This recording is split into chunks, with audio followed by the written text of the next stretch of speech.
आजादी का सफर आकाशवाणी के संग।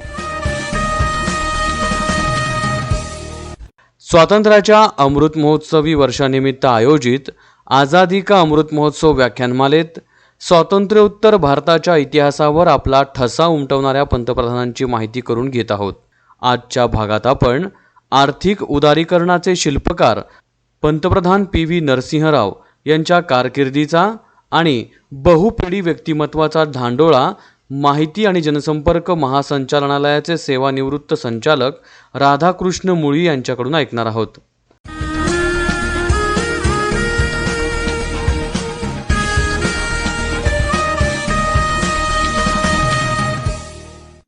आर्थिक उदारीकरणाची भारतातील पायाभरणी PV नरसिंह यांनी डॉक्टर मनमोहन सिंग यांच्या साथीनं कशी केली आणि देश आर्थिक संकटात असताना त्यांनी घेतलेल्या कठोर निर्णयांविषयीची माहिती सांगत आहेत राधाकृष्ण मुळी।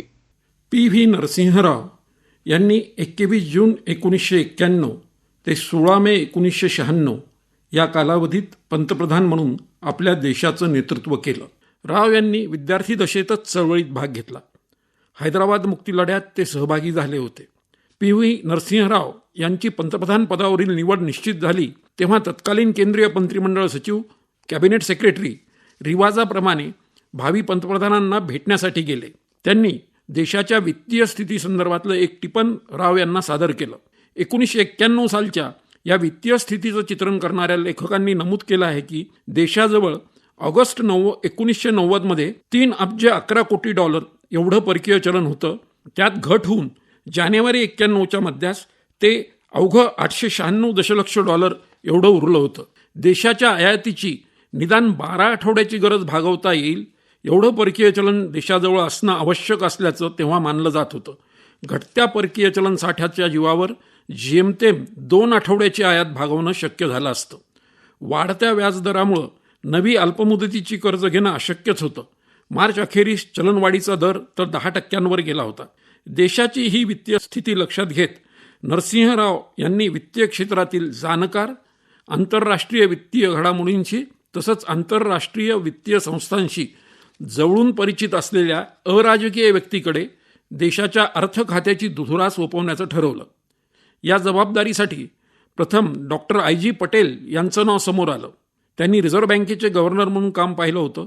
जगप्रतिष्ठित अशा लंडन स्कूल ऑफ इकॉनॉमिक्सचे ते संचालकही राहिले होते, पण त्यांनी देशाच्या अर्थमंत्री पदाची जबाबदारी घेण्यास नकार दिला। मग डॉक्टर मनमोहन सिंग यांना विचारणा करण्यात आली। त्यांनी होकार दिला। डॉक्टर मनमोहन सिंग अर्थशास्त्राचे त्यातही आंतरराष्ट्रीय व्यापाराचे अभ्यासक म्हणून ओळखले जात। त्यांनी देशात आणि विदेशात वेगवेगळ्या संस्थात मोठी जबाबदारी सांभाळली होती।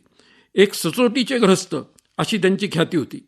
त्यांच्या हाती देशाच्या अर्थमंत्री पदाची जबाबदारी सोपवून येथून पुढे वित्तीय निर्णय आणि व्यवहार हे राजकीय नव्हे तर वित्तीय कसोटीवरच होतील असा संदेशच राव यांनी जगाला दिला।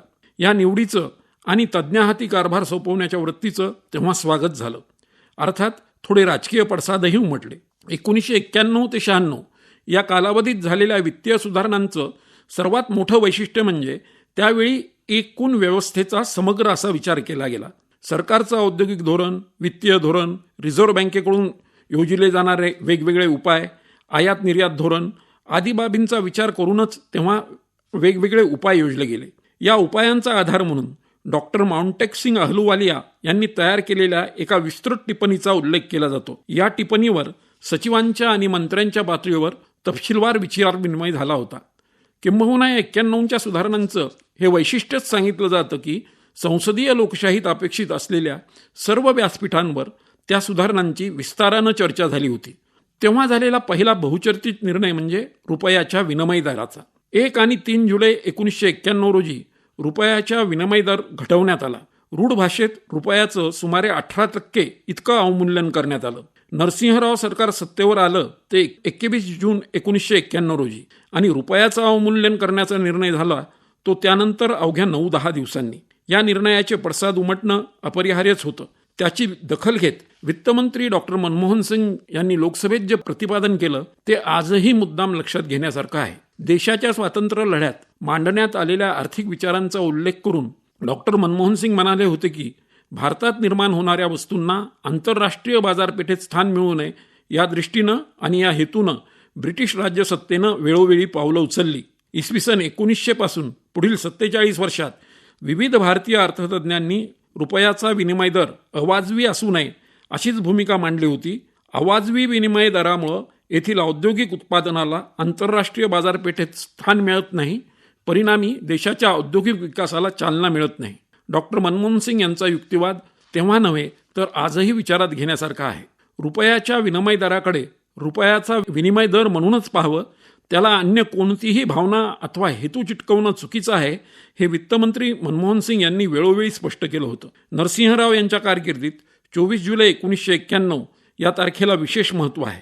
या दिवशी सकाळी देशाचं नवं आर्थिक धोरण सभागृहाच्या पटलावर ठेवण्यात आलं, तर सायंकाळी डॉक्टर मनमोहन सिंग यांनी अर्थमंत्री या नात्यानं त्यांचा पहिला वहिला अर्थसंकल्प सादर केला. वास्तविक PV नरसिंहराव यांनी उद्योग खातं अन्य कोणाकडेही न सोपवता स्वतःकडेच ठेवलेलं होतं आणि या नात्याने त्यांनी नव्या औद्योगिक धोरणाची घोषणा स्वतः सभागृहात केली असती तर तसं करणं केव्हाही समर्थनीय ठरलं असतं. पण त्यांनी श्रेयवादाचा मार्ग चोखाळला नाही. आपल्याला हवा असलेला बदल शांतपणे घडवून आणण्यास त्यांनी प्राधान्य दिलं. नव्या धोरणाच्या माध्यमातून औद्योगिक परवाना पद्धती, परकीय गुंतवणूक, परकीय कंपन्यांशी तंत्रज्ञान करार, सार्वजनिक उद्योग आणि मक्तेदारी प्रतिबंधक कायदा यात काही बदल केले जातील हे स्पष्ट करण्यात आलं. लघु आणि मध्यम उद्योगांसाठी स्वतंत्र धोरण जाहीर केलं जाईल हेही नमूद करण्यात आलं. या धोरणासंदर्भात 26 जुलै 1991 रोजी एका व्यापक पत्रकार परिषदेचं आयोजन करण्यात आलं. अर्थमंत्री डॉक्टर मनमोहन सिंग यांच्यासह केंद्रातील तब्बल 5 मंत्री या पत्रकार परिषदेला उपस्थित होते आणि त्यांनी सरकारची भूमिका मांडत पत्रकारांच्या सर्व प्रश्नाला उत्तरं दिली. आपली उद्दिष्ट साध्य करण्यासाठी आपण अंगीकारलेल्या साधनात कालोचित बदल करावा लागतो अशा शब्दात अर्थमंत्री डॉक्टर मनमोहन सिंग यांनी नवीन धोरणाचं समर्थन केलं. नव्या धोरणामुळं मोजक्या उद्योगांचा अपवाद वगळता अन्य उद्योग परवानामुक्त झाले. अणुऊर्जा, रेल्वे आणि खनिजं वगळता अन्य क्षेत्रात खाजगी सहभागाला परवानगी देण्यात आली. सार्वजनिक क्षेत्रातील उद्योगांची कार्यक्षमता आणि स्पर्धात्मकता वाढवण्याबरोबरच तोट्यात चालणाऱ्या उद्योगात खाजगी गुंतवणूक शक्य ठरवली गेली. देशानं स्वीकारलेल्या जागतिकीकरण, खाजगीकरण आणि उदार आर्थिक धोरणाचा पाया 1991च्या औद्योगिक धोरणाने घातला. त्यानंतर या धोरणात मूलभूत बदल झालेला नाही. देशाच्या व्यापार धोरणातही बदल करण्यात आले आणि त्याचेही सूत्र परवाना पद्धती कमी करणं हेच होतं. राव सरकार सत्तेवर आल्यानंतर पहिल्या 15 रुपयाच्या विनिमय दराबाबत धाडसी आणि व्यवहारवादी निर्णय घेण्यात आल्यामुळं सरकारच्या पहिल्या वहिल्या अर्थसंकल्पाकडे सर्वांचे डोळे लागले होते. हा अर्थसंकल्पही सरकारच्या नव्या धोरणाशी सुसंगत होता. त्यात सरकारी अनुदानांचं वाजवीकरण ही संकल्पना स्वीकारली गेली. युरिया वगळता अन्य खतांच्या किमतीवरील निर्बंध शिथिल करण्यात आले, तर युरियाचे दर वाढवण्यात आले. याचे तीव्र पडसाद उमटले. काँग्रेस संसदीय पक्षात आणि संसदेत सरकारच्या या कठोर निर्णयावर तीव्र टीका करण्यात आली. या टीकेची दखल घेत सरकारनं घोषित दरवाढीत कपात केली. मात्र सरकारची अनुदान वाजवीकरणाची मूळ भूमिका कायमच राहिली. 1991 ते 96 या काळातील महत्त्वाच्या निर्णयांचा हा धावता आढावा आहे. सरकारी क्षेत्राचे वर्चस्व कमी करणं, खाजगी गुंतवणुकीच्या माध्यमातून उद्यमशीलतेला प्रोत्साहन देणं, नवीन तंत्रज्ञानाचं स्वागत आणि परकीय भांडवलास वाव ही ह्या धोरणाची महत्त्वाची वैशिष्ट्य. या धोरणाचे सर्वात महत्त्वाचे सूत्र म्हणजे परवाना पद्धतीला आळा घालणं आणि उद्योग तसेच तंत्रज्ञानाच्या क्षेत्रात सरकारी हस्तक्षेपास कमीत कमी वाव ठेवणं. याच कालावधीत शेअर बाजाराला शिस्त लावणारी SEBI सारखी यंत्रणा अस्तित्वात आली. सॉफ्टवेअर, बँका, विमानसेवा, दूरध्वनी यासारखी क्षेत्र खुली झाली. मनोरंजनाचं क्षेत्रही खुलं झालं आणि विस्तारलं. या धोरणाप्रमाणेच राव यांनी परराष्ट्र धोरणाचाही बाज बदलला. बदलत्या जगाची दखल घेत परराष्ट्र धोरण ठरवणं आवश्यक आहेच, पण त्याचबरोबर पौर्वात्य जगाशी आपले संबंध अधिक व्यापक व्हायला हवेत अशी त्यांची भूमिका होती. जग हे बहुकेंद्रीय आहे हे त्यांचे तेव्हाचे विधान मुद्दाम लक्षात घेतलं पाहिजे. 1991 ते 96 या कालावधीची फलनिष्पत्ती काय?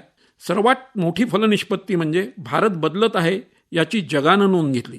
1991 नंतरच्या 10 वर्षात शेअर बाजाराच्या माध्यमातून $163 अब्ज एवढ्या प्रचंड रकमेची गुंतवणूक परकीय गुंतवणूकदारांनी केली. देशाजवळ परकीय चलनातील पुरेशी गंगाजळी नाही या चिंतेतून 1991 साली नव्या धोरणाचा जन्म झाला. खुद्द पंतप्रधान नरसिंहराव यांनी 1994 साली असं सांगितलं होतं की 1991च्या जून महिन्यात आपल्याकडे 3,000 कोटी रुपयांचं परकीय चलन होतं, तर ऑगस्ट 1994मध्ये ते 51,000 कोटी रुपयांपर्यंत गेलं. अर्थतज्ज्ञांनी असं नमूद करून ठेवलं आहे की 91 ते 96 या 5 वर्षातील 3 सलग वर्ष देशाच्या सकल राष्ट्रीय उत्पन्नात 60% अधिक वाढ झाली. हे तत्पूर्वी कधी घडलेलं नव्हतं. राव यांच्या कारकिर्दीतील राजकीय आणि सामाजिक धार्मिक घडामोडी या आर्थिक वा वित्तीय निर्णयांसारख्या उपकारक उज्ज्वल होत्या असे मात्र म्हणता येत नाही. शेअर बाजारातील घोटाळ्याचं हर्षद मेहता प्रकरण सर्वश्रुत आहे. लोकप्रतिनिधींच्या वर्तनावरही तेव्हा आरोप झाले, दंगली झाल्या, बॉम्बस्फोट झाले. अयोध्येतील वादग्रस्त जागेवरील प्रार्थनास्थळ जमावानं जमीनदोस्त केलं. त्या वादाचे परिणाम जनतेला भोगावे लागले. खुद्द राव यांच्या कारकिर्दीवरही त्याचे परिणाम झाले. आर्थिक किंवा वित्तीय आघाडीवर जी तत्पर आणि तडफदार निर्णय क्षमता दिसली ती राजकीय, धार्मिक, सामाजिक आघाड्यांवर तेव्हा दिसून आली नाही असं म्हणावं लागतं. या स्थितीत राव यांच्या कारकिर्दीचे आज जाणवणारे वैशिष्ट्य कोणते आणि परिणाम कोणता? देशाच्या संसदीय लोकशाहीची चौकट, संघराज्य व्यवस्था आणि अन्य संस्थांचे महत्त्व, स्वायत्तता याबद्दल कोणतीही शंका उद्भवू न देता आर्थिक वित्तीय परिवर्तनासाठी अनुकूल मनोभूमिका तयार करणं हे त्यांचं काम मोठं आहे. देश काल परिस्थितीनुसार सैद्धांतिक चौकटीचा विचार केला पाहिजे ही त्या 5 वर्षांची शिकवण आहे. राव यांनी आपल्या परंपरेतील बदलाचं सातत्य शोधलं आणि ते अधोरेखितही केलं. आर्थिक नियोजनाचा नेहरूंचा मार्ग हा एक बदलच होता. वित्तीय साधनांचे केंद्रीकरण झालेल्या देशात बँकांसारख्या वित्तीय संस्थांची मालकी सार्वजनिक क्षेत्रात आणणं हाही बदलच होता. संगणकासारखी आधुनिक साधनं स्वीकारणं आणि नव्या पिढीला अधिक तंत्रज्ञानाभिमुख करणं हाही एक बदल होता. या बदलांचे सातत्य आर्थिक, सामाजिक उद्दिष्टांपासून फारकत घेणारं नव्हतं हे राव यांनी वारंवार नमूद केलेलं आहे. वाढत्या लोकसंख्येला बदलत्या जगात उपजीविकेची साधनं उपलब्ध करून द्यायची असतील तर उद्यमशीलतेवर बंधनं नकोत ही त्यांची भूमिका घटनादत्त उद्दिष्टांशी फारकत घेणारी नव्हती. राव यांनी त्यांच्या मुलाखतीत त्यांच्या स्वभावानुसार प्रश्न विचारणाऱ्या पत्रकारास एक प्रतिप्रश्न केला होता. तो प्रश्न नमूद केला म्हणजे 1991 ते 96 या कालावधीचं सार खरं म्हणजे वेगळं सांगायची गरज उरत नाही. राव म्हणाले होते, एक गोष्ट लक्षात घेतली पाहिजे. पहिला अध्याय कसा लिहिला गेला तर 0पासून 1पर्यंत, कदाचित उणेपासून 1पर्यंत. एखादा माणूस जेव्हा 50 वरून 100वर आलो असे म्हणतो तेव्हा दुप्पट झालो असा त्याच्या बोलण्याचा अर्थ असतो. पण जेव्हा कोणी 0पासून 1पर्यंत येतो तेव्हा त्याने कितपत उद्दिष्ट साध्य केलेलं असतं तर ते अनंत असतं आणि हे अनंत उद्दिष्ट साध्य करणं हीच या कालावधीची फलनिष्पत्ती आहे.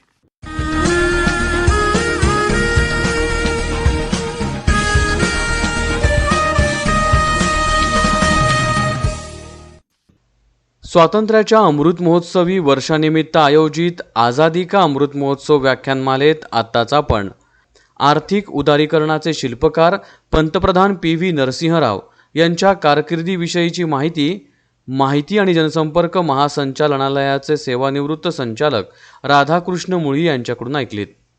आझादी का अमृत महोत्सव व्याख्यानमाला हा कार्यक्रम आकाशवाणी समाचार औरंगाबाद, AIR न्यूज औरंगाबाद या यूट्यूब चॅनलवर पुन्हा कधीही ऐकू शकाल. हा कार्यक्रम आकाशवाणी औरंगाबाद केंद्राच्या प्रादेशिक वृत्त विभागानं सादर केला. सादर करते रमेश जायभाये, निर्मिती सहाय्य रविकुमार कांबळे. आजादी का अमृत महोत्सव